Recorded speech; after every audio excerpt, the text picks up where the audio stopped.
Good morning. It is December 12th, 2019. We welcome you to a brand new live edition of Fumblegate. I'm Jason Grefer. Sitting next to me is former Cincinnati Bengal Adam Kieft. Our Twitter handles are at the bottom of the screen, so give us a follow on the Twitter.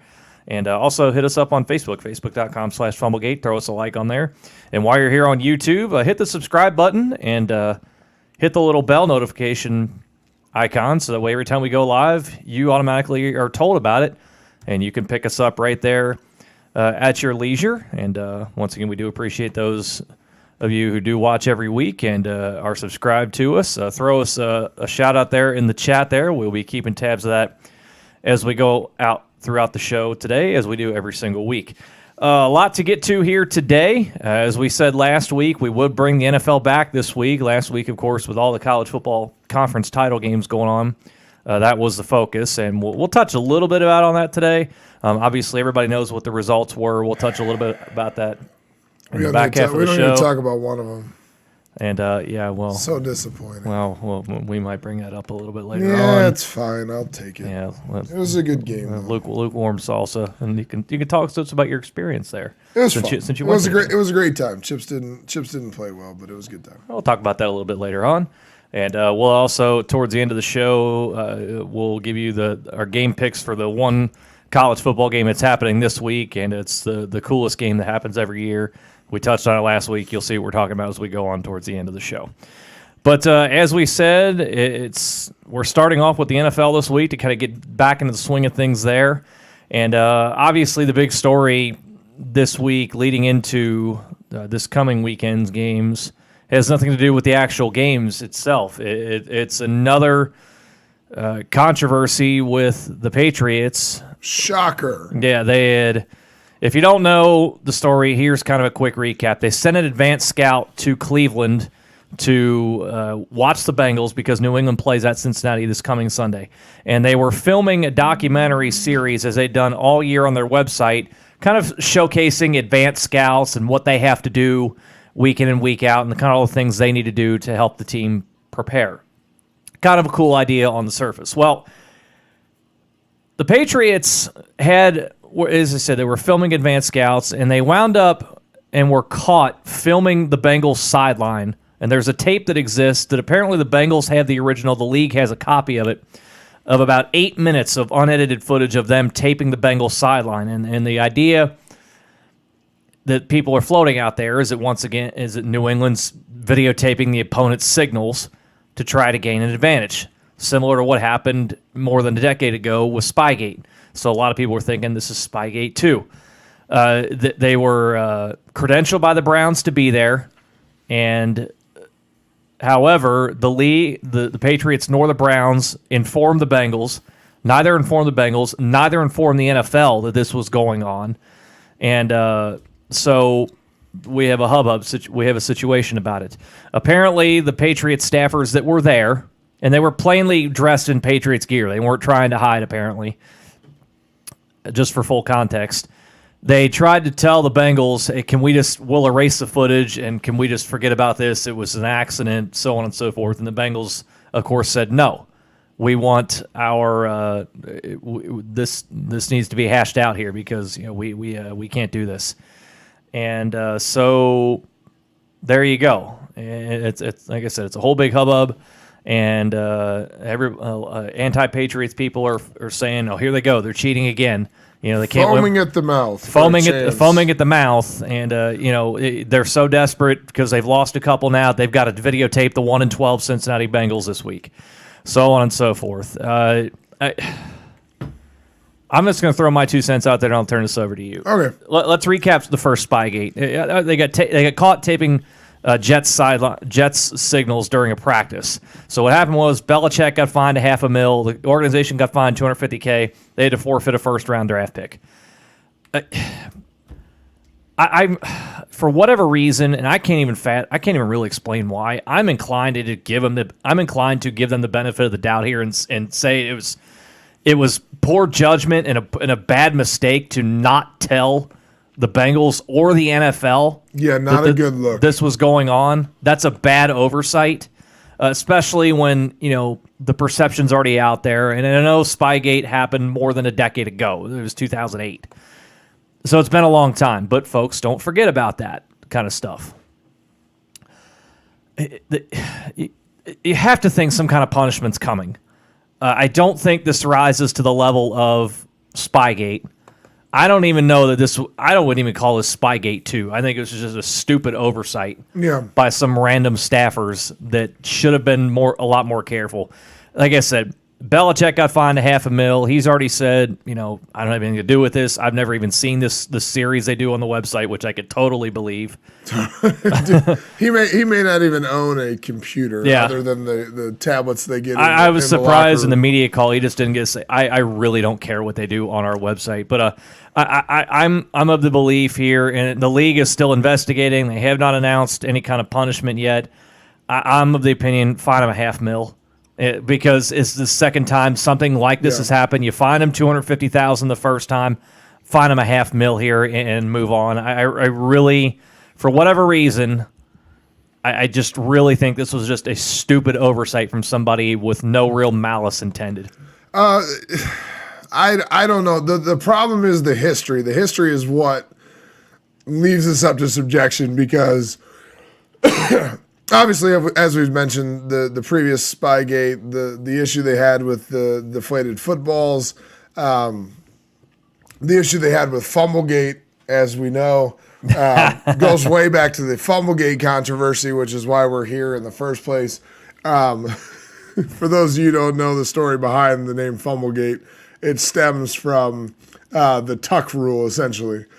Which obviously was not a league issue. But when we were solely in podcast form, which you can go back and listen to the archives of those on any place you can get your podcasts, SoundCloud, iTunes, Google Play, Stitcher, all those. Go back and listen to one of our original episodes, and you'll understand the name Fumblegate. But go on. But anyway, I want to give them the benefit of the doubt, but the history says that they've done things in the past to benefit themselves.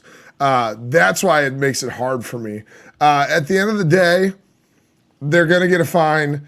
I don't know if Belichick gets a fine because if he never saw any of it and he claims, I didn't know anything about it, it doesn't benefit us. These are independent contractors. They don't work for us. They're a production company that creates this content for us. I am inclined to believe it, but history says they have to be punished. I'm guessing it is going to cost them a draft pick. I don't think it cost them a first-round draft pick like the last time, obviously, given the gravity of the situation. This one, there's a little less culpability. And again, the argument of, are they really spying on the 1-12 Bengals to beat the 1-12 Bengals? That's what I mean? Yeah. Does what they gained from that, if anything, because it appears that they didn't even get the footage because the league and the Bengals have the footage, the Patriots never received it. What did they gain from seeing their signals and their substitutions? Like, very little is signaled anymore in the NFL because both sides, the offense and the defense, both have the headset. So there's very few signals anymore other than like personnel signals to get the right personnel grouping on the field, or like defensively identifying offensive personnel, which is typically done with like a sign as simple, and you've probably seen it if you watch enough football, a sign that says something to the effect of 11, 21, 12, which are different personnel groupings. There's not a lot of signaling, so I don't know what they would gain from that other than, the substitution thing. But again, what are you like? There's only 45 guys who got a jersey on. There's not a whole lot of substituting, for trick plays or anything like that. And obviously, the Bengals aren't tricking anybody this year. So, they have to be fined and docked a draft pick, in my opinion. But at the end of the day, was there any intent, and two, did they gain anything out of it? And I think neither were true. So you're thinking mid-draft pick, late-round draft pick? Yeah, mid-round draft pick, which they would probably trade back more in the mid-rounds anyway. We know they don't like to use first-round draft picks. they just stockpile everything from like the 4th round on as drafts go on anyway, which is where they find future Hall of Fame quarterbacks, or the GOAT, as some might say. Fall back to 199 and find the best quarterback of all time. So, it just because of the history. And if there wasn't a history, I don't know if any team other than them would get fined or docked a pick for this, considering they never got anything out of it. So, I don't know. I don't know what the precedent is for something like this, but we all know Goodell gets to make his own decisions, and he just, comes up with something off the top of his head, and sometimes it's arbitrary. And the other thing to consider is that the Patriots are the golden child of the NFL. Like if you who's your moneymaker in the NFL? The New England Patriots, Tom Brady, Bill Belichick. Like, the NFL is $1 billion business for a reason, and some of their biggest sellers happen to be Patriots. So they're not going to shoot themselves in the foot and give them, cost them a bunch of draft picks and find them millions and millions of dollars. The NFL is going to protect them because they're a large asset for them too. Question from the chat here, and we're going to fantasy football here for this one. Quinn asking to pick 3 of the following to start this week: Anthony Miller, Sammy Watkins, Cole Beasley, Brashad Perryman, and Will Fuller. You know what? I don't even know the matchups for those guys. All those guys. You got Sammy Watkins and Will Fuller. They're with the Texans. They're playing at Tennessee, which we're going to talk about here in a little bit. And Tennessee's been playing really well. Cole Beasley might be one to consider, with Buffalo being at Pittsburgh. Pittsburgh is struggled at times covering the pass. He's a great guy in the slot there.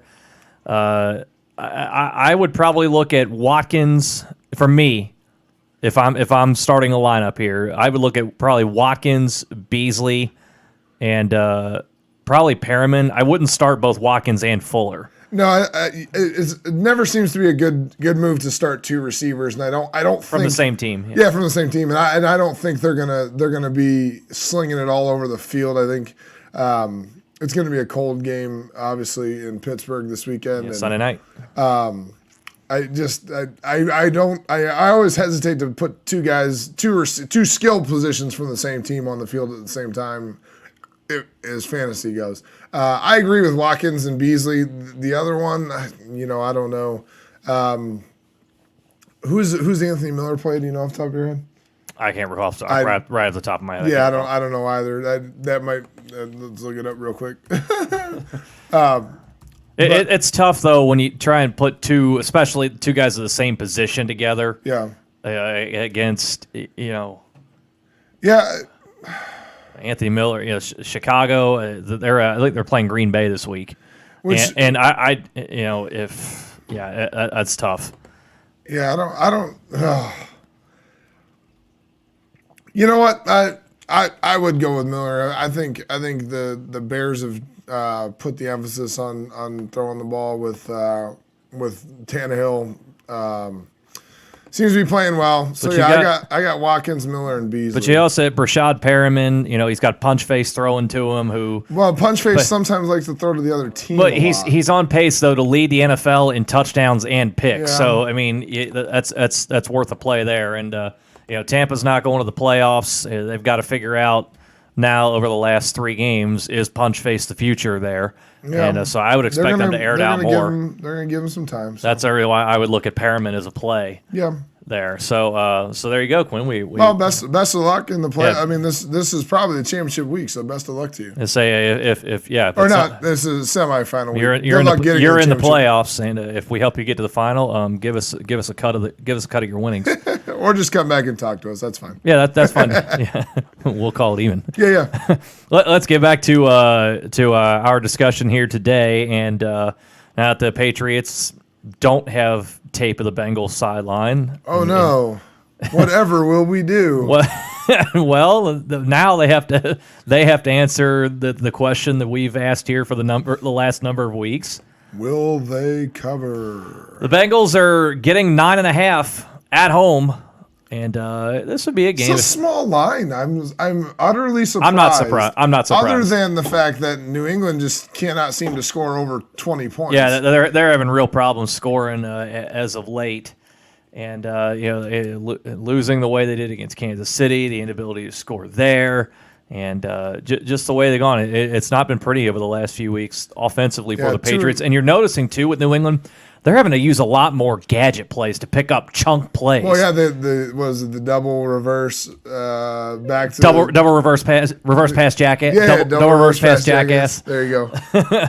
But so yeah, and so that's part of the problem. You let Antonio Brown go, you let Josh Gordon go, and so who does Brady have to throw to besides Julian Edelman? And Kansas City did a brilliant move on last Sunday, double teaming Edelman on every single third down. Well, he's been his security blanket for a long time, and they took him away. Right, and it's not working out well for him. Who does Tommy throw to after that? He doesn't. Exactly. And I'm sure he's now wishing even more so that Gronk would have come back. And so anyway, for that reason, I actually think the Bengals cover here. With the number being 9.5 to 10 in that range, I don't think the Bengals win the game.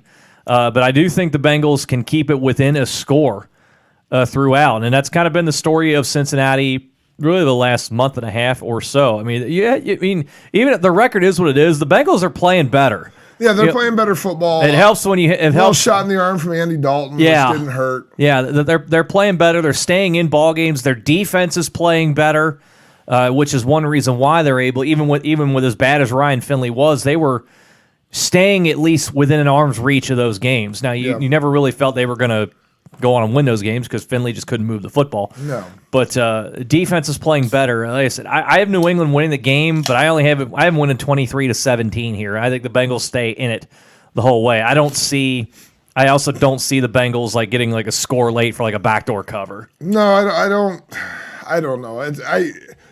Earlier in the season, I would have said yes. The Patriots will cover this spread, no problem. 3 weeks ago, you would have said yes. I was surprised at the 9.5, but I think they still cover. The Bengals are still the Bengals, or the Bungles, as the case may be, and they're just so hapless. Like they find a way to screw themselves anyway. Well, and the thing that wouldn't shock me there, to your point, finding a way to screw themselves if they win this game.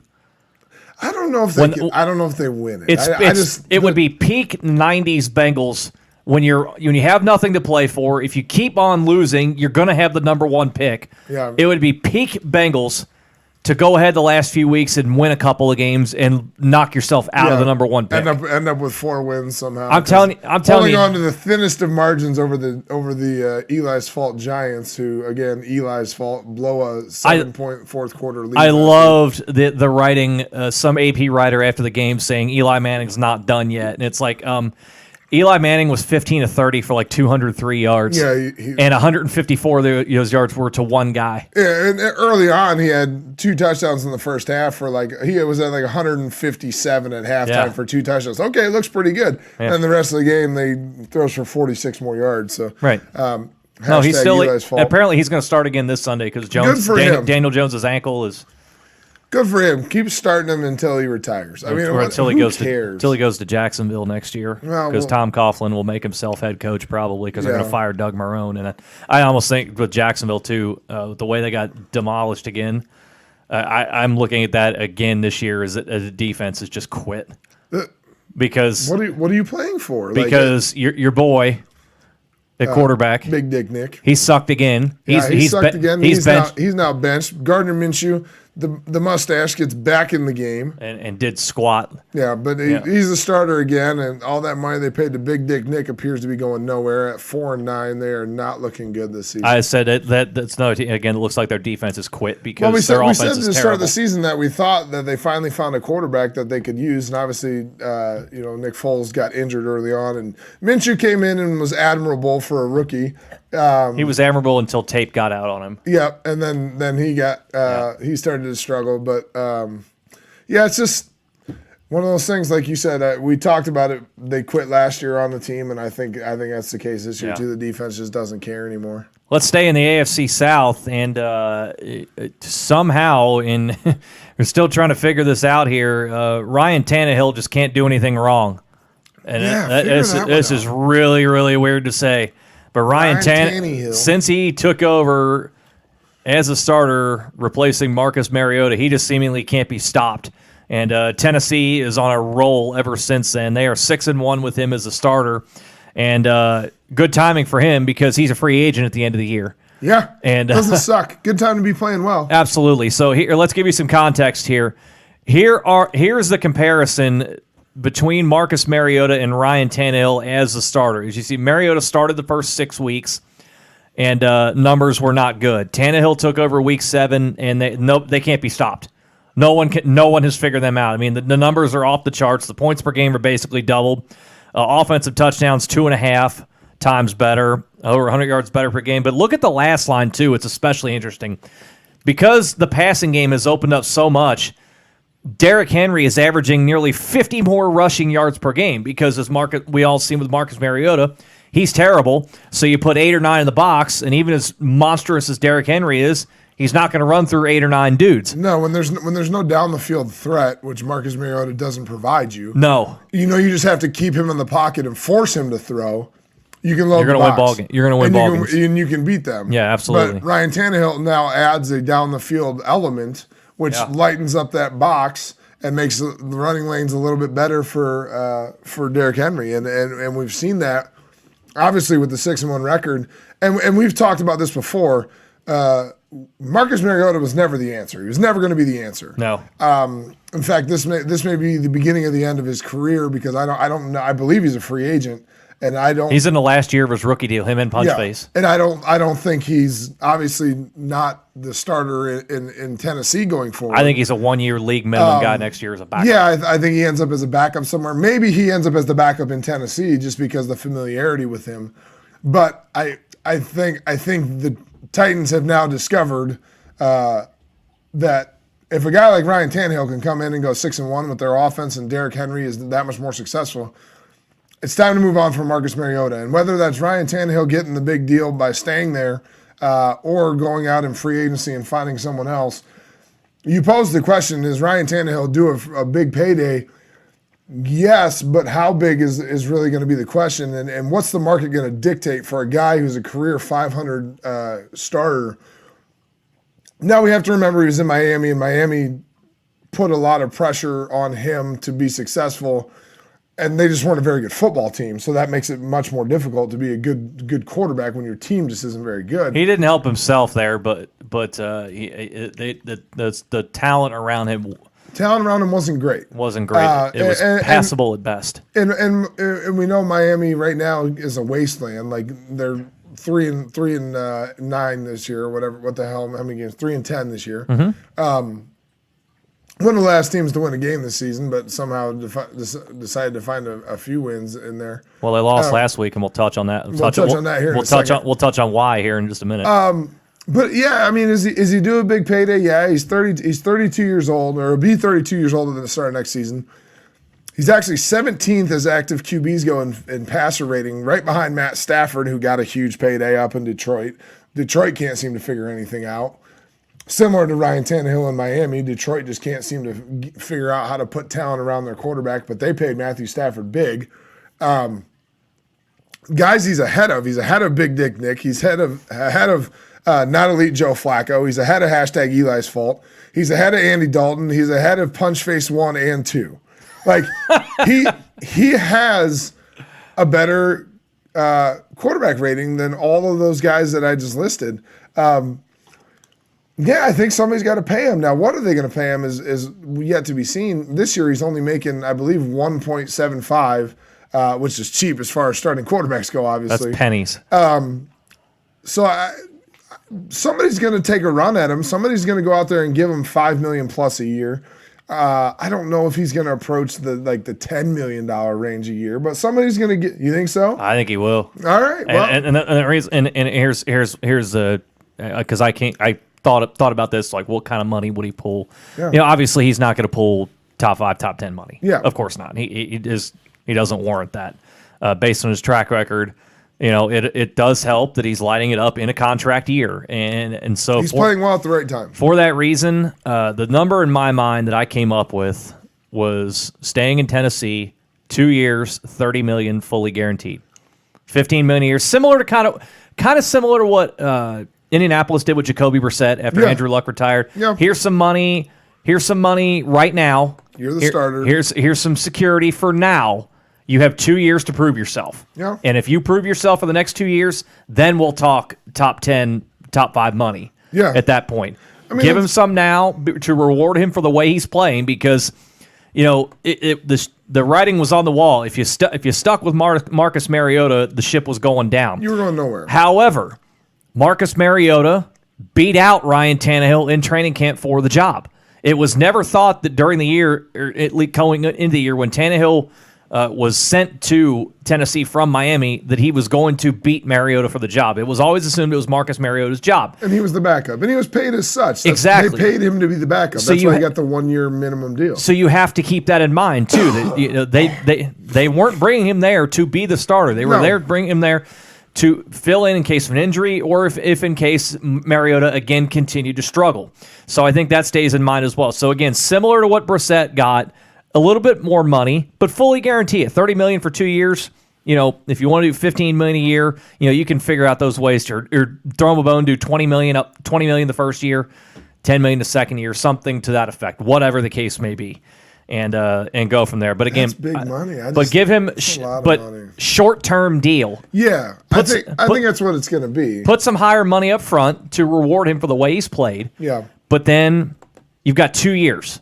Yeah. To prove yourself. And if you continue to play like this over the next 2 years, then we'll talk again. Then we'll get big money. Yeah, and then that we'll makes talk sense. again. It does. And one thing I always forget is that quarterback money has gone stupid. It is. $30 million per year for starters nowadays. Thinking more about the numbers, that does make sense. And I do think it's going to be a short-term deal because there isn't a history of long-term success. But we've seen players with short-term successes get big contracts to what people foresee to continue that, a la Kirk Cousins, who can't seem to beat anybody with a winning record up there in They figured it out once a couple of weeks ago. They did, and they still got a chance to win that division, and so maybe it'll work out for him. But so he's Kirk Cousins. He's not Kurt Cousins because did I say Kurt? No, it's that's the joke. Is it when he played Kurt Cousins? Right, because Washington screwed up something on like a billboard once. Yeah. That said Kurt instead of Kirk. Yeah. But like I said, if he continues the way he is, and right now with the way he's playing, he has Tennessee right now in a tie with Houston for the lead in the AFC South, and they're going to meet this Sunday. Yep, they're playing 2 out of the last 3 weeks. It sets up nicely for them. Now the game that they don't share is a little bit tougher for Tennessee. What do you think about that? Meeting twice in 3 weeks. I'm not a huge fan of it. I think they did the same thing with Cleveland, silly. Pittsburgh. Yeah, I don't like it, and the schedule makers obviously may have had some foresight into this, and it makes it more fun now because they're tied. The Texans actually hold the tiebreaker because of their in-division winning percentage, which obviously will change depending on the last two. How about Houston getting stomped by Denver last week at home, down 38-3 in the third quarter to Drew Lock in his second start. And by the way, shut up, people who say that John Elway's found his quarterback. Look at his track record and talk to me. Short-term success does not equal long. 2 starts. Again, there's no tape on Drew Lock right now. Yeah. So shut up. Don't have any faith in John Elway to do anything right. Yeah, John Elway is not putting them back in Super Bowl contention anytime soon. Thank you. But anyway, back to this one here. So the question is Houston versus Tennessee. This one is at Tennessee. Second one, obviously, at Houston. Important game, obviously, because the winner of this game takes the lead in the division with 2 to play. With the 1 game remaining, more important for Tennessee to have to win this one because the other game, again, the game they don't share in Week 16, Tennessee is at home, but they're playing the Saints. Houston has to travel, but they're going to Punch Face in Tampa Bay. I definitely like the Titans to win this one at home because the next one is going to be a struggle for them. The Saints are still playing really well despite losing this last week to San Francisco. Well, they've had a couple injuries too. Marcus Davenport's out for the year. They lost a defensive tackle who's now hurt. So they're going to be a little banged up. But I get what you're saying. I got Tennessee at home in this one. Yeah. They've won their last 4. Houston's lost 2 of their last 4. Obviously, the stinker last week at home against the Broncos. I like Tennessee to win this one. I think they have to because, again, I think the Saints game is going to be a struggle for them. Obviously, Houston going to Tampa Bay, going to be a much easier game for them, even though it's in Tampa Bay. And then we finish up week 17, which could be to be who goes to the playoffs, because they could be coming back into that game with identical records. Assuming Tennessee wins this week, but then loses to the Saints, Houston wins at Tampa Bay, could be going to week 17 with everything on the line, because I think it's going to be difficult to get the wild card team out of this division. Not impossible. It's still out there. Possibilities there, but I think it's going to be a little bit tougher. And we're going to talk about that here in a second when we talk about Pittsburgh and Buffalo. But I think it comes down to week 17 no matter what. But I think Tennessee wins this one first, and then week 17 becomes for all the marbles. Yeah, Tennessee wins this one. I have 24-21. The number's at 3, and so that's usually it's a pick 'em. Yeah, it's usually when it's a pick 'em, the home team is installed as a 3-point favorite. So there you go. So Adam mentioned it, that the wild card is up for grabs too. You see both Houston and Tennessee 8-5. And the winner obviously will be the 4 seed, host playoff, the winner of the division, host playoff game, and the loser there who doesn't win the division likely going to be fighting potentially out. You know, they're both tied with the same record for Pittsburgh at the 6th spot, and Buffalo sitting at the 5 seed still at 9-4.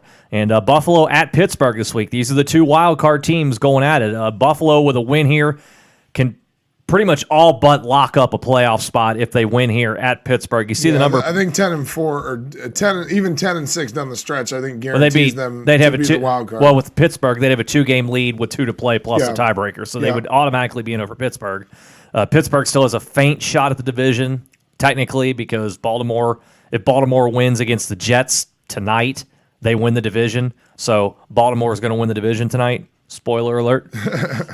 They might. No, they're winning. Yeah, they're giving 16 to the Jets. I think they're going to beat the Jets. With Le'Veon Bell, who was too sick to play last week, then went and bowled a 251 on Saturday. Good look there, Le'Veon. Yeah, well done. So much for the flu, huh? And unfortunately, he got away with it because the Jets don't have a team rule saying don't go bowling when you're sick. Yeah, there's nothing they can do about it. Because who plans for that? Yeah. But anyway, Buffalo at Pittsburgh, obviously a big one. I like Pittsburgh here, and you see with Pittsburgh over the weeks, and it pains me to say it, Mike Tomlin continues to do a really good job with this team, and they keep finding ways to manufacture offense, even though they're on their 4th-string guy in Duck Hodges. They keep finding ways. The last week, the punt return against Arizona wound up being the difference, and they believe they're going to get Juju Smith-Schuster back this week, might even get James Conner back.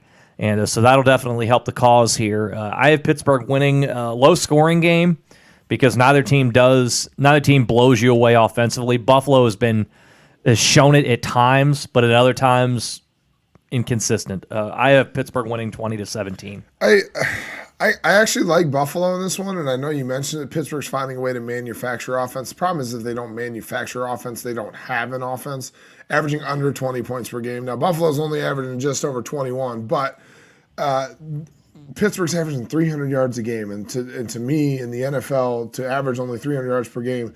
Now, give them credit. They're 8-5 football team. So they keep finding ways to win. And they shouldn't, but they do. But I actually like Buffalo, and originally I did pick Pittsburgh, but the more I looked at it, I like Buffalo more. Both teams are finding ways to win. Buffalo has a little bit stouter of a defense. For whatever reason, the Buffalo Bills are the real deal, and Pittsburgh looks really good considering what happened, and I brought this up before. If they make the playoffs, Mike Tomlin may be the coach of the year this year. Now, there's a lot of other coaches that are going to garner a lot of praise, but to consider that, like you mentioned, they're on Duck Hodges' 4th-string quarterback, essentially, lose your starting running back and Le'Veon Bell, who wasn't there last year anyway, but you lost Antonio Brown. Juju Smith-Schuster's been hurt. Like, a lot of things going against Pittsburgh, and somehow still find themselves in position. They're sitting in the 6th seed. They're not gonna have a chance to win the division, so they have to make the wild card. They both play each other this week. They both play the Jets, and then their other game is against their division leaders. The Pittsburgh remaining game against the Ravens, the Bills remaining game against the Patriots. That's the other thing. Buffalo's only one game back in the AFC East now. Shockingly so. And because we talked the about this when we Patriots picked the divisions early on, that they would win that division by probably somewhere close to 4 games. And they're 1 game away with a game left to play. So if Buffalo wins this one, I believe Buffalo goes. They're at New England. The next week, and then finish with the Jets. Yeah. And then Pittsburgh obviously with the Jets, and then finish up the Ravens. Who would have thought Buffalo would be within striking distance of the New England Patriots right now? A lot of people thought, and with a good chance. And to be fair, what was it, week 2? Week 2, it was they were a block block punt Yeah. away from beating the New England Patriots. They could be the leaders in the division right now. I everything about it says the Bills shouldn't have been good, but they're playing well, and I got them in this one. okay. I like to see it. I like to see somebody challenging the supremacy. Do you think either one of these teams can win a game in the playoffs? Because I don't. They can if they get if they can get a home game, and Buffalo obviously has a better chance of getting a home game. If it stands now and they're the 2 wild they're card both teams, the wild card teams. I don't see it. Probably not, but remember, one of them is going to go to the AFC South champion. That's true. And that's probably a good opportunity for either one of these teams to win the road game, is at either Tennessee or Houston. And it's yet to be seen, obviously, with Tennessee and Houston. But I think whoever plays that division game or that wild card game has a shot at it. I really think they do. Now, don't forget, Buffalo can still win the division. And if Buffalo gets home games in the playoffs, I like them a lot better at home in the playoffs. Just something about going to Buffalo. Like, it's just... Well, it's Buffalo in January. Yeah, Buffalo in January gives you a little bit of an advantage. Now, most every team that's in the playoff hunt right now is probably going to have snow on the field, with the exception of Tennessee or Houston. How cool would it be if Buffalo wins the AFC East, finishes the 3rd seed, and they host Houston? That would be fun. Like Houston playing inside, having to go all the way to Buffalo. It's Houston at Buffalo. Think back. The greatest comeback ever, 35-3, like the 92 playoffs or whatever. Yeah. Or you could say Tennessee, because they were the old Houston Oilers. Yeah. By the way, somebody bring those Oiler uniforms back. I know they're wearing the all like light and blue this week against Houston, since they redesigned. Bring back the old Oilers uniforms. Yeah, the powder blue. Bring back the throwback, the oil derrick on the helmets, the whole deal. Yeah, those were legit. The image of Warren Moon always comes to mind when you think of the Oilers. Warren Moon and the Oilers. And then if you go back earlier in that, Earl Campbell with the tearaway jerseys, just trucking dudes, and all you see is a shoulder pad and an 8-pack. Yeah. So somebody bring those back. Also, speaking of sweet ass uniforms, we're going to talk about another couple set of sweet ass uniforms a little bit later on. Some of the best uniforms in the game today in football. And we'll talk about that a little bit later on. But right now, this guy here, he's got to get his kicker fix in, and things winding down as far as college goes, playoffs for the lower levels, and and we had the conference championship games finished up, and so with that. Dude here is going to dump on some kickers right now. It's time for the Fumblegate Fatty Kicker of the Week. And this week was hard. One, short on games, which makes it a little more difficult. And for some reason, kickers found out a way to make their field goals this week. So what's this crap about? I know, right? But don't worry, we found some. They're still out there. Like you said, we'll find you. So, starting out with the San Diego State Jackrabbits, the nephew of the GOAT. South Dakota State. What did I say? San Diego State. Shit. South Dakota State. Well, you got them on the mind because they're playing the chips in the bowl in New Mexico New Mexico bowl. that nobody will go to. And yeah, well, no, it's $600 plane flight. I looked it up. South Dakota State Jackrabbits. Shout out to my boy Brian Brunner. Used to work there. Chase Vinatieri, nephew of the GOAT, got blocked from 45. They lose Northern Iowa 13-10. Jackrabbits out of the playoffs. Sorry about that one. Don't get blocked from 45. Where Adam Vinatieri did go there. He's a legacy, I guess. Even though he's a nephew, he's a legacy. When your uncle's the GOAT, he's not always the legacy. He's not paying tuition. No, he's okay. He'll be all right. Yes, he is. Wheaton's Griffin Bowes missed an extra point. This one's fun but sad at the same time. 9 seconds left, misses the extra point. Lose to St. John's, Minnesota, 34-33. Now, let's set this up for you. Why did he miss the extra point? This is unbelievable. This is unbelievable. Stupid on a lot of parts. But Wheaton goes, scores a touchdown with 9 seconds left. It's a fat guy TD, and I love it. Fat guy TD. Fat guy gets excited, so he does a fat guy spike, a la John Madden from The Replacements. Fat guy celebrations, fat guy spike. So you get a flag for it. Can't do that. Can't do it. Got to back it up 15 yards, so we're kicking the extra point from 35. Now, not all that difficult. He goes out, promptly misses the first one. Well, I say first because, whoa, there's laundry on the field. What happened? He got knocked down, roughing the kicker. All right, we get to move it back up to the normal extra point, except for Short kick, yeah. They don't get to move it back up because it's offsetting penalties. Why is it an offsetting penalty? Guess how many guys Wheaton had on the field for that extra point chance?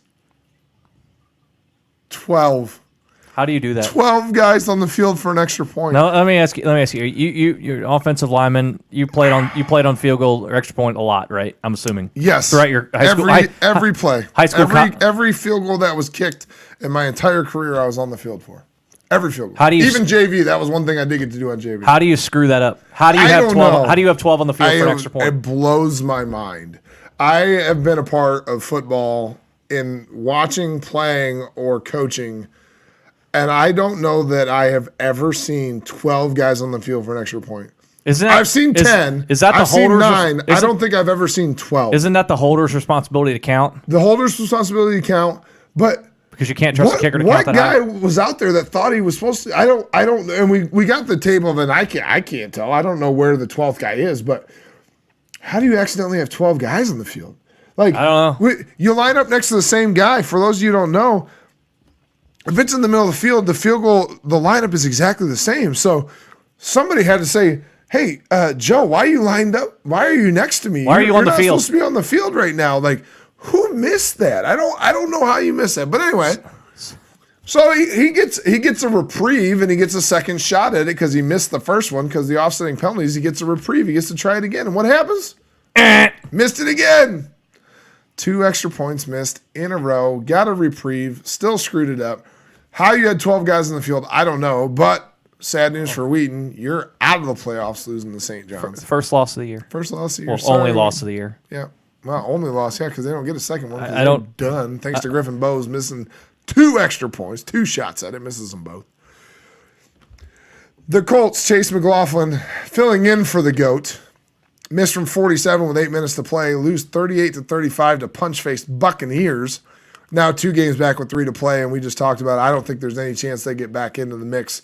Obviously, with Tennessee and Houston playing each other twice, they got no shot because they hold one tiebreaker over Tennessee, but not over Houston. So Houston would have to lose out. Tennessee can only win once out of the last 3, which obviously Indianapolis has to win out. Yep, and Indianapolis obviously has to win out. Yeah, so Colts fans root for a tie tonight, and then tie and then loss,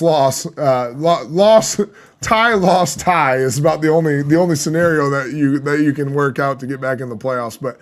They're out because somebody filling in for the GOAT. They've decided to shut the GOAT down for the year. And then call Andrew Luck and beg him to come back. I don't know if the GOAT's coming back, but I hope he does because as much as I like to shit on kickers, I do like Adam Vinatieri. He's about to turn 47 years old. Yeah, most games played, most points played. He's come back for one more year. First ballot Hall of Famer. Next year will be his 25th year. Come back and play 25. Come back and play one more year. He said in hindsight he would have had surgery in the off before the season started. Which now he's done early, so let's go have surgery. Let's come back. Let's do it again. And 47 years old. Colts do the right thing, bring him back. By the way, absolutely. When he goes into the Hall of Fame, if he had the choice, would you say he goes in as a Colt or a Patriot? More years with the Colts, but 3 rings with the Patriots. So it's I don't know. You don't really have to make that decision. It's not like Major League Baseball where you have the cap on to say what team you recognize. It doesn't, and his bust will have just his name on it. Yeah, because I love the Cincinnati Reds fans getting pissed that Griffey Jr. went into the Hall of Fame with a Mariners cap on. No, who cares? It's like come on. It doesn't matter. What did Griffey ever do with the Reds other than be hurt? Yeah. So anyway. Yeah, the first ballot Hall of Famer, obviously. Hope he comes back for another. Sure, he's the greatest kicker of all time. More NFL, and this was why it was kind of fun. 2 NFL kickers. Jason Sanders of the Dolphins. This is our winner. This is the winner, by the way. 7 field goals made on the day. He made 7 field goals. They scored 21 points. Tied an NFL record. Tied an NFL record with was it Shane? Is it Shane Graham? There's several guys that have 7. I believe Shane has 7. Several guys. 7 field goals on the day. Problem is he needed 8. And the 8th one is the worst one because he only missed from 34. 34 yards. Now, for the NFL kickers, this is almost trained monkey range for NFL kickers. It's shorter than an extra point. Shorter than an extra point. 1 yard shorter than today's NFL extra point. He missed 7 of 8, but his miss was from 34. They lose to the Jets. Now, they had a chance to win week 4, 4th game of the year.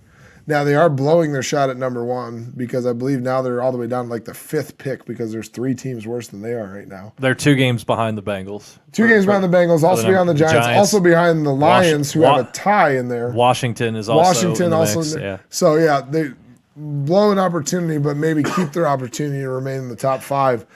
Misses from 34, 7 of 8 on the day, lose the Jets 22-21.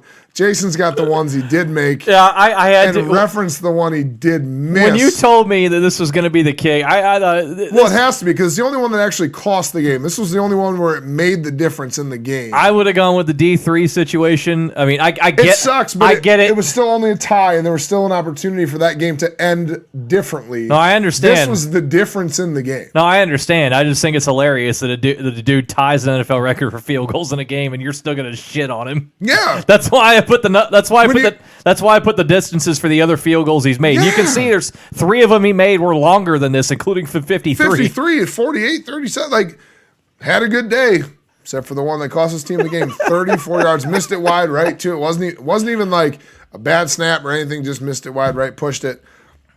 Blow my boy Fitzmagic shot at a win. Although the 22 and 25 yarders, 28 yarder, man, maybe score a touchdown in there somewhere, but. Still had a chance to win, but Jason Sanders, you can't make it from 34. So you're this week's winner of the Fumblegate Fatty Kicker of the Week. Ties an NFL record. And ties an NFL record. He's still a turd. And you're still the loser because you're still a kicker. Still the biggest loser. Sorry, bud. Sorry about your luck. You're not sorry. Anyway, with that. You're not sorry. I'm not sorry at all. But here's one thing that some people are sorry for. I'm not sorry for this either.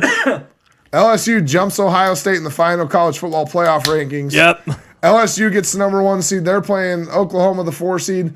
Ohio State right up against defending national champion Clemson. Hasn't lost in 28 straight games. Nope. Are you okay with it? Absolutely, I'm okay with 100% okay with it. And it goes to the way that the conference championships are playing because the resumes are pretty darn similar between the two. You're splitting hairs. I mean, honestly, especially the way Clemson played since that North Carolina game, Joey Galloway on ESPN had a great point the last couple of weeks. You could, I agree. I wouldn't have had a problem if they were 1, 2, 3 in any order.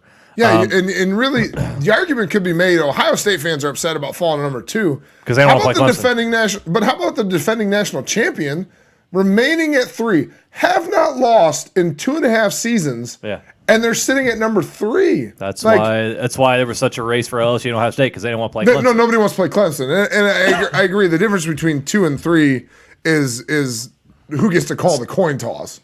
Because they both, obviously the stadiums have equal locker rooms. That's why they choose the stadiums where they play these games at.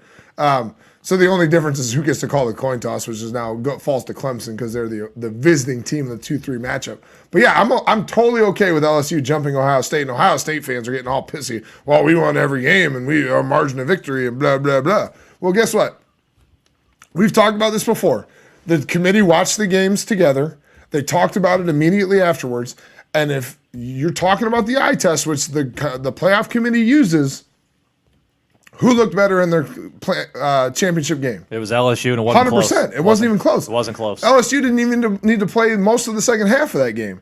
Ohio State had to have a comeback against a Wisconsin team who we knew couldn't play from behind, jumped out to a lead, and then just couldn't sit on it, which was surprising, given Wisconsin's penchant to run the football, just couldn't sit on a lead. But LSU looked infinitely better in their playoff game or in their championship game than Ohio State. And everybody wants to argue, and they say, "Oh, well, Ohio State's overall resume is better." And you look at the resumes. It's splitting hairs. It's splitting hairs, but it isn't. And here's why: wins against ranked opponents. OSU has 5 only because they beat the same ranked opponent twice, so they have 5 wins, but only against 4 different opponents. Now they do have more points per game in their wins, or margin of victory is larger. Their margin of victory is almost double against ranked teams. Their opponents' win percentages are almost the same, 58 to 57. Wins versus the top 10. Ohio State still, again, has the lead 3-2. This is the final college football ranking. But 3 of those wins, 2 of them are the same team. Again, Wisconsin. Because Wisconsin somehow stayed at number 8. They didn't move. Don't understand how that happened. One score wins. LSU has 3 of them. Ohio State has 0. They've beaten all their teams by more than 1 score. And LSU played an FCS opponent, which people are holding against them for some reason. But then you go and you look at the rankings of the teams that they beat. And this is where it makes a difference for me. And the quality of the opponent. Although they're ranked, we're going to talk about the quality of opponent here real quick. Ohio State beat Wisconsin twice, and somehow they've remained at 8. Good for them. There's their top 10 win. Their other top 10 win is over number 10, Penn State. Here's where it gets hairy for me. Number 14, Michigan. They're counting that as a ranked win because they beat Michigan. Now they wiped the floor with Michigan. Somehow, inexplicably, Michigan is at 14, just behind Auburn and Alabama, and we're going to talk about that here in a second. And then they rank over 21 ranked UC, a win over 21 ranked UC. Now, not to discount UC because they've had a great season. Now they lost in the championship game. Both of us incorrectly predicted that one. But if you look at the quality of wins, LSU beats Georgia, who goes from 4 to 5, number 9 Florida, number 12 Auburn, and lest we forget, they won at Alabama, who remained at 13. Like, if you're going to stack up those opponents and you're going to go head to head, let's just take the teams they beat, stack them up head to head, and let them play. Every team that LSU beat probably beats every team that Ohio State beat. It's a great point. It's a great point. Alabama, who's the lowest ranked of the ranked teams that LSU beat. Think about that. Beats Wisconsin, beats Penn State, wipes the floor with Michigan. I'm talking about, and UC doesn't even belong on the same field. And that's the worst of the ranked teams that LSU beat. So don't come at me with, oh, well, Ohio State beat more ranked teams. Like, Georgia beats all 4 of the teams that Ohio State beat. Florida beats all 4 of those teams. Auburn beats all 4 of those teams. Alabama beats all 4 of those teams. So you want to tell me that their ranked wins are the same? I'm sorry. I like UC, and credit to what they've done. And Luke Fickell has done an amazing job there. Michigan is critically overrated. Critically overrated. At 14? How do you remain at 14 where a team that barely beat Army and really has no other marquee wins on their season? They beat the crap out of Notre Dame. They did beat the crap out of Notre Dame. But Notre Dame also critically overrated. Yeah. Like, Notre Dame just fired their offensive coordinator. Like, they're critically overrated as well. No, I'm with you, but I'm just saying. But the argument of Ohio State has more ranked wins and blah-de-blah-de-blah-de. The ranked wins from LSU are much, much more impressive than the ranked wins from Michigan. And it's not even close. I don't think it's close. But maybe people have a different opinion. I don't think it's close. DJ's right. Go Tigers. And so shout out Diego. I said, but there it's splitting hairs. Like I said, I wasn't shocked that LSU jumped to number 1 with the way the conference title games went out. I also would not have had a problem if they left Ohio State at number 1, or even if they moved Clemson to number 1, which we told you here. Even though the Cincinnati prediction didn't go our way, we told you Clemson was going to wipe the floor with Virginia. They did. Unsurprisingly so. They did. Unfortunately, the only thing was they didn't cover by halftime. It was only 31-7 at halftime. The spread was 28.5. So, I mean, come on, Dabo. Hey, credit to Virginia for being there, though. Dabo First time they've been in the Well, ACC and the thing is, championship. too, think about this, too, with LSU now. Because they're number 1, they get to stay in Atlanta to play in the Peach Bowl, where they just played the SEC championship. Mm-hmm. If they win that game against Oklahoma, they go home because the championship's in New Orleans. Yeah. And it doesn't suck for them. Right. The location of their games is pretty good. Right. And so because they jumped Ohio State and Clemson, they got to go out to the Fiesta Bowl in Glendale. Yeah. So longer flight there. Obviously, it won't make a difference whenever whoever plays whom for the title. Interesting. I was interested to see Clemson, the early betting favorite against Ohio State, give them like a 2 or 3 point favorite. Yep, Clemson and opened up as a LSU's favorite. LSU opened double up digits. as a two touchdown favorite, And unsurprisingly so. Now I think Oklahoma, credit for them for being there, and correctly predicted by both of us here that they would be there. Now for different surprised reasons. they had to go to overtime to beat Baylor. And I thought Oklahoma would That was a jump good ball them. game. That game, well, and that game truly was for the fourth playoff spot. Yeah, As we talked about, it was a quarterfinal. I thought LSU, or I thought Utah would win and they would jump them anyway. Utah, correctly predicted by you, did lose to Oregon. They got lit up. They got lit up by Oregon. Oregon played. I didn't see really that. well Didn't see game. that one coming. Yeah, CJ Verdell went nuts. Yeah, but we correctly predicted the Final Four. I think we end up with LSU Clemson, to be honest with you, and we'll talk about that as we get close to the game. Okay, so there you go. That's an early prediction. And by the way, also too, folks, starting next week, we are going to do the bowl picks again. We will pick every bowl game, and we'll give you a little insight on all of them. Yep, we usually do spreads. We usually do. We'll keep track of the records again. I suck at it, just so you know. So if the that benchmark is to this beat is a new me, year. Yeah, my boy Steve Schwanda. We'll make him Didn't you beat Schwanda last I beat year? Schwanda. Schwanda's worse than I am, but I'm not very good. With the bowl games every week, send your if you want to get in on it, send your picks. This is for nothing, by the way. We play for nothing other than pride, which I have This is simply, none. well, maybe we can come Maybe up. we'll get out of pride. come up with maybe a prize. Fumblegate T-shirt. Maybe maybe a winner get a Fumblegate. We come up with t-shirt. some kind of prize there. we'll do So if you want to get in on it, we'll come up with some. We might come up with some kind of prize. Email your bowl picks to us at fumblegatepodcast@gmail.com. Give us all your winners, and then as a tiebreaker, give us like a total point score for the national championship game, and that'll be the way we'll tie break it. If there's another tiebreaker, we'll do like the semifinals and so on and so forth. So again, if you want to get involved with our bowl pick'em this year, fumblegatepodcast@gmail.com. Email us a list of all your bowl winners, and give us a point total for the national championship game, and that's how we'll do that, and we'll keep track of that as we go along through week to week. All right, so let's move on. Coaching carousel's already in motion. Lane Kiffin has already got the job at Ole Miss, as is kind of up quickly. Everybody knew Lane Kiffin was leaving Florida Atlantic. Replaced by Willie Taggart. Willie Taggart, Atlantic. not a bad hire there. Willie Taggart has monstrous ties in Florida. He's been in the state of Florida 6 of the last 7 years. He knows everybody around that state. He failed at Florida State miserably by their standards. Well, 18 and 19 is miserable. In the last 3 seasons, 18 and 19. Well, the last 2 were him. The year before that was Jimbo, and he quit with like 2 weeks ago. But they're miserable in general right now. Florida State has gone to Memphis to poach Mike Norvell away from there after Memphis's first 11-win season ever, and they're going to the Cotton Bowl. So congrats to them, beating Cincinnati. They've been a lot of fun to watch. Real quickly here, can he get it turned around down in Tallahassee? It's going to be a process, and how much time are they going to give him? One thing he's going to struggle with is he has very little connections to the state of Florida. And for those of you who don't know, Florida is probably a top 3 state for when it comes to college recruiting. Certainly in the top 5, probably a top 3. I would say probably Florida, Ohio, and Texas being the biggest 3. California, obviously in the mix. Georgia in the mix. But again, the proximity to Florida. Georgia and Florida being on your doorstep in Tallahassee, he doesn't have the connections built in right now, and that's one thing that he's going to have to make an immediate impact on. Got to put a staff together. He's got to put a staff together that's going to bring in-state recruits, because the talent that comes out of Florida, particularly when it comes to the skill position, is elite, and they have to get elite skill players to compete. Here's why I think he can be successful. He has put together a phenomenal offense at Memphis. They've been in the top 8 all 3 seasons he was there, top 8 in the country in scoring offense. They can score. And that's what you need to do, because, oh, by the way, the only team that's in your division or in your league who happens to be competing on a national stage right now is who? Clemson. So as you stand, the one team that you need to chase down is Clemson. Clemson's the lead dog. Everybody else is the back of the pack, and you need to chase them down. And one thing that Clemson does is score points.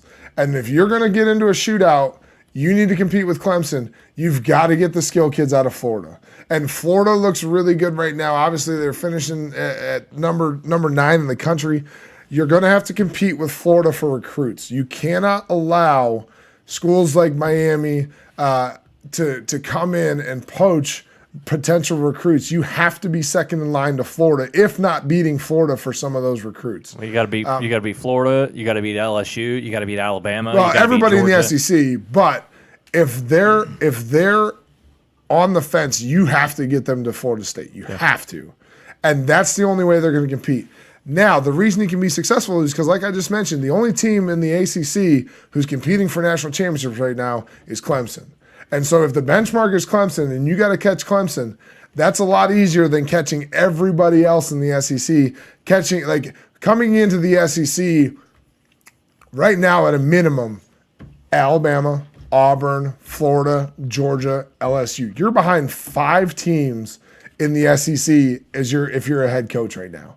If you get a job in the ACC, really you only got to catch Clemson. Now, I know Florida State hasn't been good, but nobody else in the ACC is competing the way Clemson is. No one else is close. So the reason he can have success is because he's only got one team ahead of him. And right now the benchmark is pretty low at Florida State. Again, 18-19 in the last 3 seasons. He's 38-15 in the last 4, 30-10 in the last 3. Now it's at Memphis, but Memphis also has Memphis talent. Florida State needs to have Florida State talent and put your offense into motion. Yep. They're going to have to give him some time. They're going to have to give him a little bit longer than Willie Taggart. But he's a more explosive coach. And I know he's not the big name people were looking at. There was mention of, can we get Brian Kelly away? Can we get other coaches to come away from their big name schools? But Florida State fans, if you want an explosive offense, you hired the right guy to have an explosive offense. And that's how you compete with Clemson. That's how you get a chance at the ACC championship and start playing for national championships again, is getting a guy who can score. Well, and the thing with that, too, is it could be a problem for Florida State in the long run, is that they are in the same division as Clemson. They're in the Atlantic Division. It's interesting with Virginia playing Clemson, the 7th straight year the Coastal Division has had a different champion. That tells you how bad the Coastal Division is. Some people would say, it's very competitive, but look over the years, it's a bad division. It's a bad conference. You're right. They're going to score a bunch of points. In theory, but you look next year. I think if you can get to 8 or 9 wins, you got to put them back in a bowl game. It's a good start. Well, they're in a bowl game because they got the 6 and 6. 6 and 6, but you got to put them in a better bowl game. You got to get to a decent bowl game next year, which I think is obtainable because I think that again the ACC being soft makes that more attainable. But you also factor in too. Look at this real quick. I looked ahead at this. Here's their non-conference schedule for next year. Samford, which is FCS. You have to presume a win. Although I think that earlier this year, last year, they had to go to overtime to beat an FCS school. Yeah. And so you have that. You open the season against West Virginia in Atlanta. You should be able to win that. That's a home game for you. West Virginia's 5-7. Yeah, technically neutral, but you'll have the most. It's a home game for you. No, the Hill Jacks aren't coming down from West Virginia to go to Atlanta. You got to go to Boise. That one's tough. Going to blue turf is tough, but Boise they've still been good and quietly been good, and they're still winning 11 wins. 9, 10, 11 games a season, yeah. But not the way they were a few years ago where it was very difficult to go into Boise. That's an obtainable game. It's going to be difficult, but it is attainable. The trip will make it difficult. I think a game's going to be early in the season, it's which in helps September. Too. That's going to help. So the weather We're not playing in November, right. which helps a lot. And then the other non-conference game is Florida, which will come usually at the end of the year. That one's going to be a tough one for them. But it is at home. It is in Tallahassee. And we've seen quick turnarounds that put teams in contention with the right offenses. This is not an Alabama non-conference schedule. No. You're playing some dudes. But again, the ACC being soft, and we mentioned why Clemson sits at 3 because the ACC is not a good conference right now. You have the potential to compete in very short order. If you can get to 8 or 9 wins with what he is inheriting at Florida State, I think it's a good start year one. Again, will springboard for recruiting too. Exactly, and that's the other thing too is will he get the time? They chased off Willie Taggart after 2 years, or in the middle of his second year. Probably rightfully so, but it was a miss. It was a miss on the hire, and that happens. It wasn't the right fit. No, it wasn't. It was credit to them for making the right decision. Good for Willie for staying in the state of Florida. He's probably going to be successful at Florida Atlantic. well, and he's still getting paid by Florida State. And he's too. still going to get paid by Florida State. But so that helps. That helps Florida Atlantic because they don't have to pay him as much. I think this is a little bit better of a fit just because the offensive explosiveness and you want to create buzz and you want to get skill players, put up points. And the skilled players will come to you. Well, that's the thing. If they know they're getting the rock, they're going to come to you. Well, that's the thing, too. You've seen what Clemson's done and what they're going to do next year in Trevor Lawrence's final season at Clemson before he's the number 1 pick in 2021. You got to score. Yeah. You have to put up points because Clemson, you're not going to stop them. Yeah. So you got to put up points to compete, and Mike Norvell has proven to do that. Will he get time in Tallahassee? That's the thing. All right. Before we get into the bowl picks starting next week, because the bowl games start the following week, so next week we'll have a bunch of bowl games to pick. And so we'll get on next week. But looking ahead to that, your most intriguing bowl matchup, and we both here went outside of the college football playoff. There's another game to keep an eye on going forward in the bowl season. It'd be one if you're going to sit down and watch this one. This would be a good one to sit down and sit and watch from start to finish. Well, and mine's probably obvious to most of our listeners. It's Alabama versus Michigan. And it's the most intriguing because Michigan wants to make the argument that they're still there. They're still in it. By the way, these teams are 13-14 in the rankings currently. The Michigan wants to pretend like they're going to compete on the national stage. We're about to find out. Alabama opens. We're going to find out. Yeah, Alabama opens as a 7-point favorite. This January 1 bowl game. 1 p.m. Was it the Outback Bowl? Prime bowl spot. I believe it's the Outback Bowl. No, it's not the Outback Bowl. I had the Outback Bowl. That's another one. Shit. What is it? That's another. I forgot already. That's another. Boo. But anyway, here continue dumping on Michigan. Harbaugh, 1 bowl win at Michigan. First season at Florida. Bowl win 41-7 over Florida. He is 2-4 in bowl games. It's the Citrus Bowl. The Citrus Bowl. My apologies. Formerly the Orange Citrus Bowl and all that other. It's always been a citrus fruit, but anyway. 2-4 as a head coach in bowl games. 1-3 at Michigan. They say they're national contenders and they're gonna be able to compete with people. I don't think this one's even close. This is Michigan's chance to maintain some kind of relevancy. Now, we know they're going to start next season in the top 10 because of their recruiting class and because they finished the season strong despite losing to Ohio State, who was the best team in the country, blah-de-blah-de-blah-de. They'll start out next season at number 9 for some inexplicable reason. They'll finish somewhere in the 8-4, 9-3 range. Maybe they'll get to 10-2. Go to a bowl game against a big-name opponent like Alabama and probably get trounced. Because guess what? Shea Patterson's still their quarterback. Harbaugh's still their head coach. They're no longer an elite team. Now, by the way, Alabama's probably feeling a little a little disappointed. First time they've missed the college football playoff since its existence. Alabama has something to prove. Michigan thinks they have something to prove. Not a good look for Michigan. We know Harbaugh is easily out-game planned by coaches. We know that he is going to be infinitely out-game planned by Nick Saban, who is probably one of the premier coaches of all time.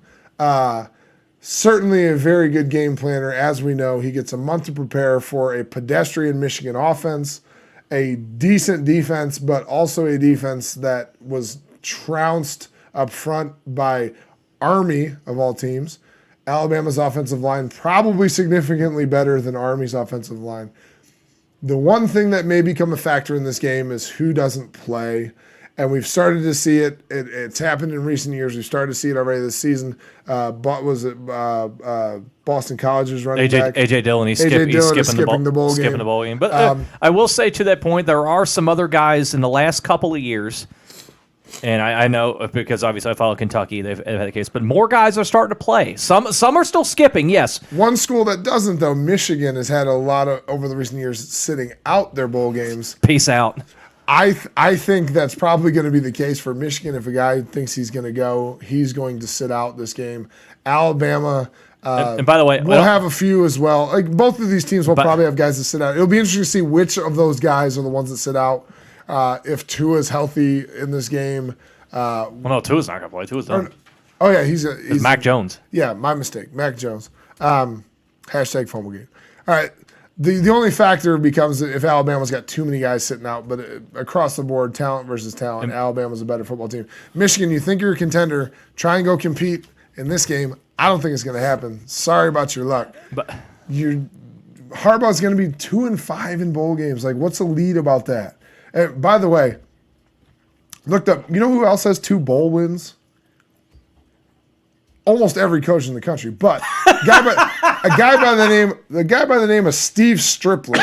Now I know Steve, and this is why I brought this up. A guy by the name of Steve Stripling has a two bowl wins.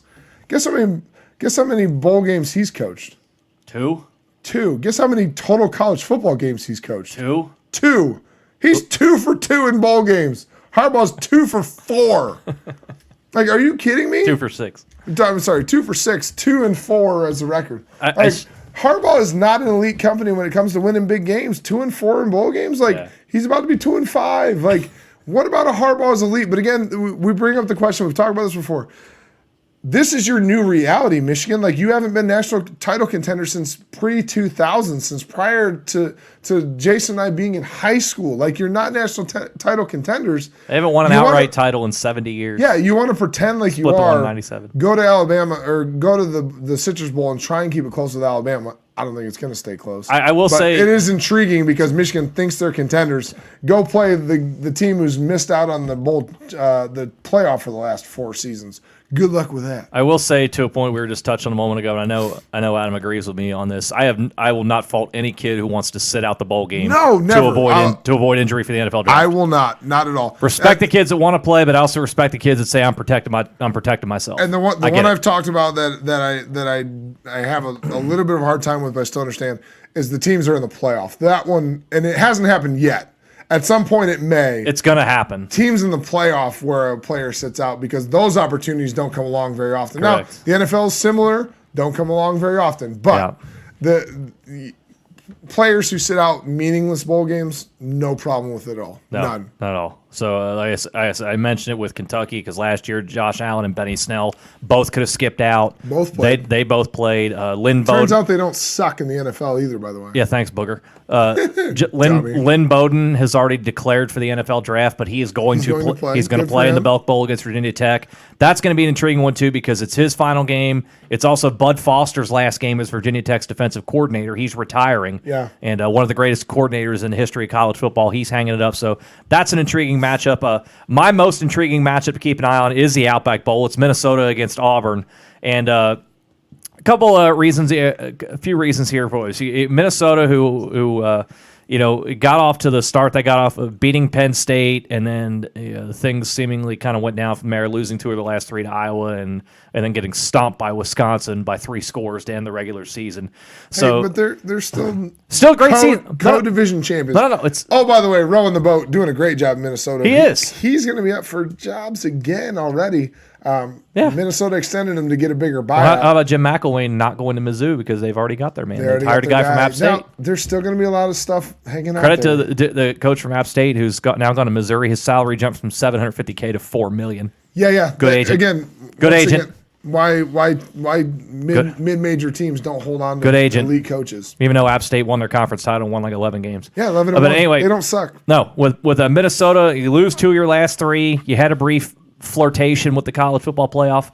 How do you rebound from that? Because the last taste in your mouth was getting stomped and losing the axe to Wisconsin by 3 scores at home. Yeah. And so not a good look there. Last time we saw Auburn, of course, they beat Alabama. Obviously that's a rivalry in that state itself. It basically splits the state in half. Is there a concern for a hangover there? Yeah. Auburn has a lot of talented dudes, especially on defense, that have serious NFL prospects. Will any of them sit out who doesn't going play? Forward? I think that's a good one to watch because Minnesota, obviously, they like to get it done more so in the passing game. Auburn loves that 50-50 balance on offense. And so I think it's going to be a good one there. Is there a hangover effect for both? With Minnesota, the way they finished the regular season, losing the way they did to Wisconsin, and then with Alabama, is there a hangover? with Auburn? Is there a hangover with beating Alabama and screwing Alabama out of the college football playoff? Yeah, was that their season? Right. Did they put everything into that? And is there anything left in the tank for the bowl game?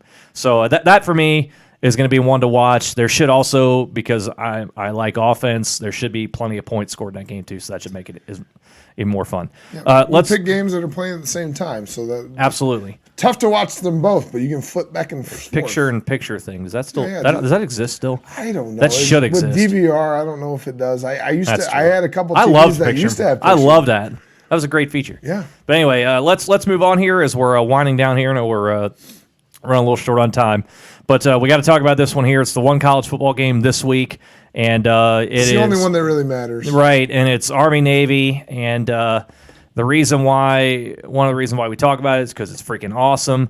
But because it's just awesome, Army Navy every single year. But if you haven't seen it already, check out these sweet ass uniforms that they're both wearing. Oh, they're amazing. They come out with new uniforms they rule. every single year. Army and Navy do. You can see right above the pictures the Twitter handles for both. Go check them out in more detail. I think both schools even have websites dedicated to the uniforms, what went into the design, how they came to be, so on and so forth. They got, if you're not into watching the full one, they got little short, like 45-second hype videos surrounding both the uniforms. It is absolutely, absolutely phenomenal. It seems like every year for the last umpteen years, last probably 8 or 9 years specifically, since the whole uniform fad has kind of taken over things, they have made it a point, Army and Navy have, we got to do this. They do a great job. There has not been 1 year where you're like, probably. Yeah, I don't like those. Yeah. No, like they are, as the kids say these days, they're fire. Like Army, Navy, whoever does the design. Now I know obviously they have a lot of creative control but whoever comes out with the final product for these, they're unbelievable. Yeah. The Army with the green, the uniform green. Take a look again. The Navy helmets harken back to the old. The helmets from the 60s. From the 60s that they used to wear. Like, you see on the top of the helmets, they have the 2 numbers there for Roger Staubach and the other gentleman whose name escapes me, the 2 Heisman Trophy winners at the top of the helmet. There's unbelievable stories between the 2 of them. Like I said, go to the Twitter handles above the photos there. That's the Twitter handles for both schools' football programs. Again, you can take it to the website. They do have merch available, so if you like these jerseys, they actually, I believe, have those for purchase. You could buy one yourself or some other kind of supporting the armed forces, absolutely which doesn't suck. And you can get some other kind of merch that's inspired by this type of stuff too. So this is awesome. This is one of the games I look forward to every year. More, if not as much so, maybe it's right there with the playoffs. Yeah. Because just everything into it, you know what you're going to get with these 2 teams. They're going to run the triple option against each other. There's no tricks about it. No. Over-under on passes is probably about 5. You could take the under very easily. Right. And Army does like to throw it a little bit more than Navy does. By a little bit more, Army throws the ball 4-3. 4-3 maybe. 3 or 4 times a game. Yeah, it's a fun game to watch. And again, at the end of the day, all about respect. Like there's a dislike that happens with the rivalry between the lines. But it's all between the lines because at the end of the day, these guys work together in the long run, keeping us safe and protecting our country and all the things that come along with that. Everybody on that field is all on the same team at the end of the day, and the winner is always America, and it's amazing to watch. It's always cool too because after the game's over, it's handshakes and hugs around, and then both teams go to the respective bands and stand there for their particular songs that they do. Yeah, the other team's songs. Yeah, everybody has respect for that too. It's in Philadelphia. Technically a home game for Navy. Not that really matters. This will be one. Actually, it's technically home game for Army, it would say, because Navy, they play in Baltimore. Yeah. Luckily, Philly fans will not boo in this game. It's a neutral site game. This is one I've said this before, and I know you feel the same way. This is one I've always wished I want to find a way to go to one of these games. Yes. We had the fortunate opportunity to play at Navy when I was in college. The atmosphere just at Navy is unbelievable. Yeah. Obviously with all the midshipmen and after every touchdown they come down, they do the push-ups and everybody's in their dress. It is phenomenal in atmosphere just at Navy alone. I would love to see the atmosphere in an Army-Navy game.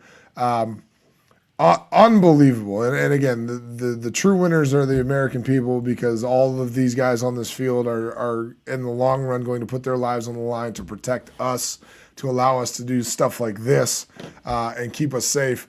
The actual game itself, I like Navy in this one. Navy's freaking good. Like, they are. Let's not get it twisted. Their 2 losses are to the American Conference champs, Memphis, and then a stinker, but Notre Dame's pretty okay. A stinker to Notre Dame and a loss to Memphis. Navy doesn't suck. And Army should have beaten Michigan week 2. Yeah, as we talked about. They did start the year 3-1, but then lost 5 in a row. And you go looking through some of those games, there would be games they would lose, they would score a bunch of points, and they'd give up more. Other games, their defense would play great. Yep. The offense wouldn't score. And so it's just those inconsistencies. Navy's quarterback, Malcolm Perry, has been phenomenal this year. They tried a late push to get him into the Heisman campaign. That's not going to happen. But he's mention that here in just a second. He's probably been their best quarterback since Keenan Reynolds from a few years ago.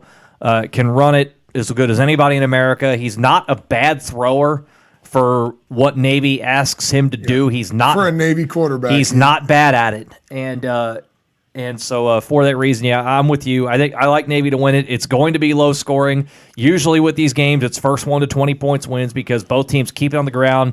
The clock's going to move in this game, folks. So.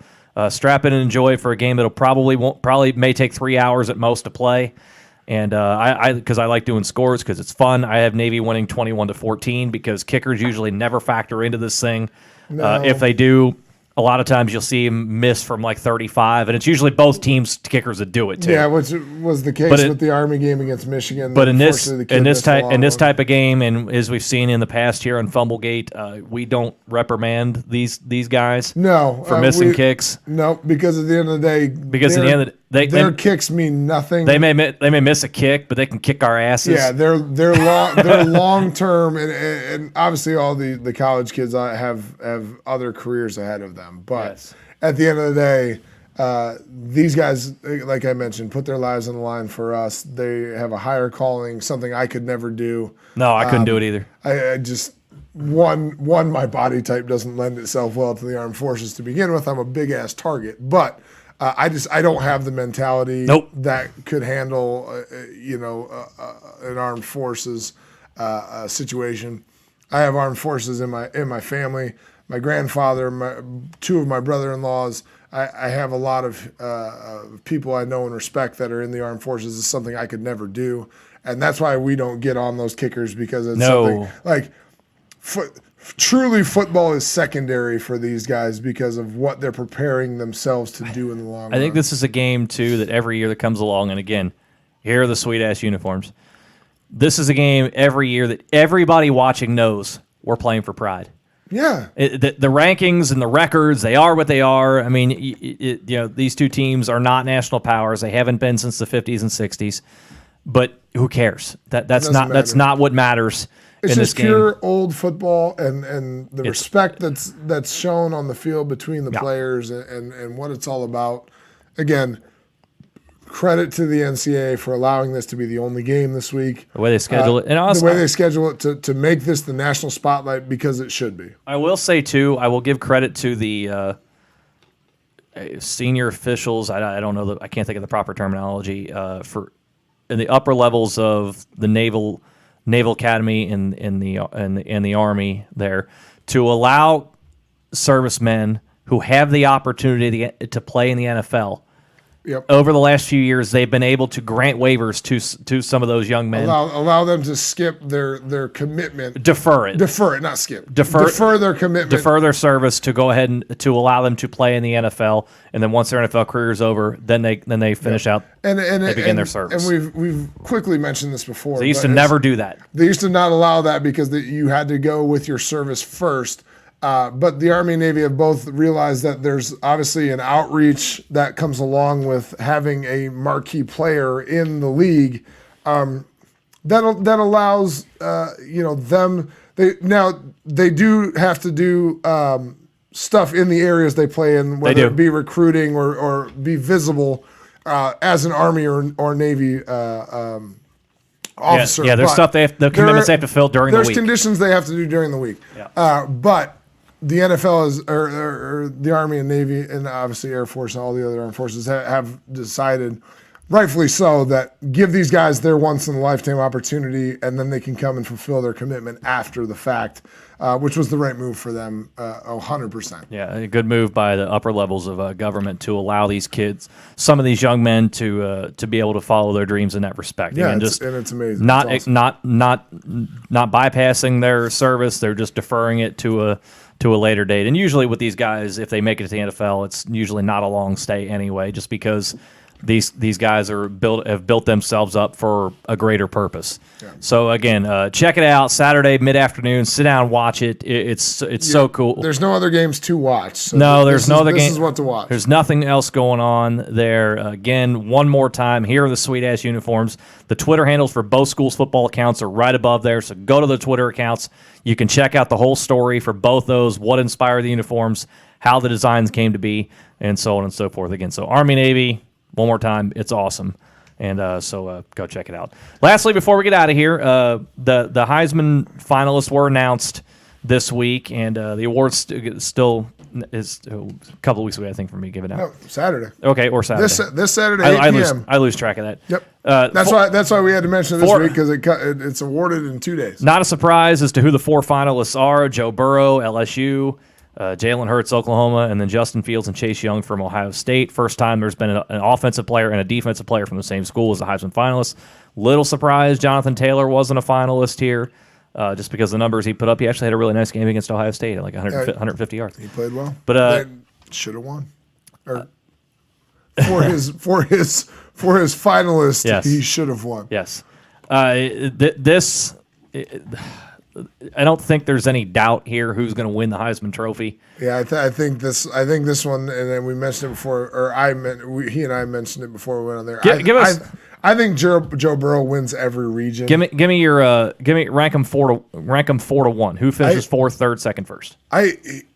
I actually think it's going to be Joe Burrow finishing 1st. I think Jalen Hurts finishes 2nd, followed by Fields and Young, because Fields and Young are going to steal each other's votes. Like, unfortunately for them, being on the same team, people aren't going to be able to put them 1-2 to finish them any higher, just because they're going to take votes from each other. I think Young finishes 4th because the defensive player is always the anomaly, and we know now that this is a quarterback, almost exclusively a quarterback-only award. Yeah. Having a defensive player in the room is a huge deal. Now, Chase Young was phenomenal. Depending on who picks first, he's probably the first pick in the NFL draft. He's the best talent. He's the best talent. He's probably the first pick in the NFL draft. It will be interesting to see who gets the number 1 pick and what they do. If it's the Bengals, I still think the Bengals have to take him despite not having a quarterback, and we'll talk about that later.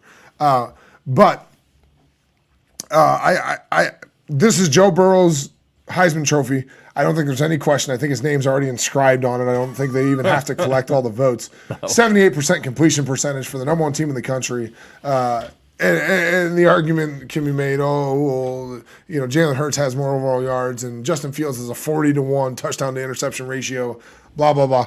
Joe Burrow has looked the most impressive throughout the season, and nothing away from the other 2 guys. Jalen Hurts obviously gets his team to the playoff. First time that a player's been the starting quarterback for 2 different playoff teams. Credit to him for doing that. Joe Burrow has just been at another level. And Justin Fields, again, 40-1 touchdowns to interceptions. Not the yardage, though. And on a team where he didn't need to be the best. He didn't have to be the best for them to be successful. Not that anyone else could have done the same thing, but I feel like other guys could have done similar, and they would still be 12-0 or 13-0. Like Joe Burrow? I don't know. I think Joe Burrow is a difference maker because if you look at where they were last year, because he started, he was there. He started. Yeah. I thought you meant that a different quarterback at LSU could have been. Somebody brought up a quote real quick from Scott Frost a couple of years ago because Joe Burrow originally, I think, at one point was going to go to Nebraska. Oh, okay. And he went to Ohio State out of high school, and so when he announced he was going to leave Ohio State and transfer out, somebody asked Scott Frost, what do you think? And he said, he's not better than what we have. Yeah, don't look good. But now he's going to have a Heisman Trophy. I'm going to have. I'll go 1, 2, 3, 4. Burrow's going to win it, and I'll get into that here in a second. I'm actually going to say Chase Young finished second here because he has been. I understand the 2 games he missed. I understand that here because he has been so dominant. He's nasty. Yeah, he absolutely is. The Michigan game, he wasn't as effective as others. However, the entire totality of what he is, I think he's going to finish second. I would say Jalen Hurts finishes third, and I would say Justin Fields finishes fourth for some of the similar reasons that you just mentioned there. Justin Fields, great quarterback, great season. He also played on the most complete team in large part because of Chase Young. And the other question for me, which I think is a legit possibility, and I wouldn't be shocked if we see this happen, is if Joe Burrow wins by the biggest margin of all time. The biggest margin right now is O.J. Simpson in 1968. And I would not be shocked if Joe Burrow, he may not accrue the same number of points that O.J. Simpson did. He may win by the biggest margin of all time, though. I think there is that much of a gap between Joe Burrow and the field. Like I think the argument with Fields and Young they're splitting each other's votes. They're going to split. And I don't think anybody considers Jalen Hurts to win the Heisman Trophy. And you said, too, you thought because of that split, that Joe Burrow is probably going to win every region. I think he wins every region because I think that Fields or Young, depending on who it is, had an opportunity to win the Midwest region. But because they're both in it, I think that splits the votes because at a minimum, Joe Burrow will be third on every one of those ballots and probably second on most of them. And whoever goes first for whether it be Young or Fields, I think the sheer number of what are probably going to be second place votes for Joe Burrow is going to put his points over top of either of those two because they're going to split each other's first place votes. Somebody actually sent out a tweet the other day that said, "Can we just skip the ceremony and just send Joe Burrow a text?" And just say that the Heisman's in the mail. Yeah, if they didn't, all the other stuff that gets to go along with it. Yeah, the pomp and circumstance, flying to New York. Yeah, the millions of dollars that is put into the presentation. Again, which the players don't get players. Which the players don't get a dime of. Can't pay the players. They get a couple free meals while they're out there, but you can't pay them. But we'll spend millions of dollars on the production of this whole thing. It's just unbelievable. I mean, again. 4,700 yards, 48 total touchdowns, 78%, the most accurate passer in the country.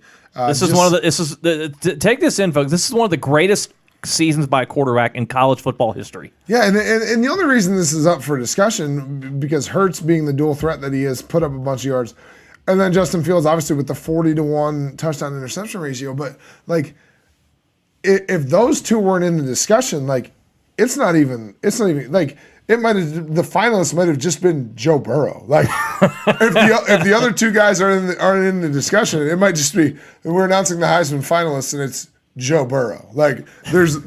It's unbelievable. He's probably going to be. He'll be the number one quarterback taken. Whether it's not the number one overall pick. If Cincinnati has the number one pick, he will be the number one pick. He will be the number one pick. If Cincinnati's the number one pick, Mike Brown will do that because he's a former, Ohio proximity guy. Well, and also, he's from outside of Athens. Yeah, and that was another thing too. Speaking of Mike Brown, and we're about to get out of here. Somebody asked Mike Brown this week, "You got any comment on the Patriots, the tape thing?" And Mike Brown said, "I don't have anything for you." And I thought that quote was very appropriate for Mike Brown to say, "I don't have anything for you." I think that should be kind of like his team on the field. I think that should be the team motto every year in training camp. I don't have anything for you. His message to the fans: I don't have anything for you. Thought that was kind of ironic. Credit to the reporter who actually got a quote from him during the season, by the way. Yeah. Because Mike Brown's a prick about that. Mike Brown doesn't typically sit in front of the media unless there's a major change happening. And my guess is he was caught in an elevator or something. Training camp or the off season is about the only time you get Mike Brown to talk to the media. I'm guessing he was caught in an elevator with a reporter and he let out a fart and had to give him something just so they wouldn't write up an article on it. Because Valid point. who would want to be around? Who would want to be trapped in an elevator with a Mike Brown fart? Yeah, not a lot of people. And an actual Mike Brown release of pressure there, because Mike Brown is a human fart. But anyway, that's another episode. We will at some point have a full Mike Brown rant episode, and Adam will tell us some good stories from his days being employed by Mike Brown. Some folks who follow us have asked for that. We will get to that at some point down the road. But right now we are out of time, and we will see you next week on Fumblegate. We will start the bowl picks next week, so you have until next Thursday to get your bowl picks into us. If you want to get involved, you can just do week by week. If you want to do all 41 bowl games, that's fine. If you're already in a pool online, just screenshot copy what and you got and send it over. Fumblegatepodcast@gmail.com. That way we have a documented listing of what you have, easier to keep track of. So for Adam, I'm Jason. Thank you so much for watching. Follow us on the Twitter, follow us on the Facebook, and as we leave you here, we are going to give you one more shot of these sweet-ass uniforms so amazing. From Army and Navy. And here you go. Saturday, 3 o'clock. Watch it. The uniforms kick ass. The game kicks ass. And next week, we'll be back with another kick-ass episode of Fumblegate. America.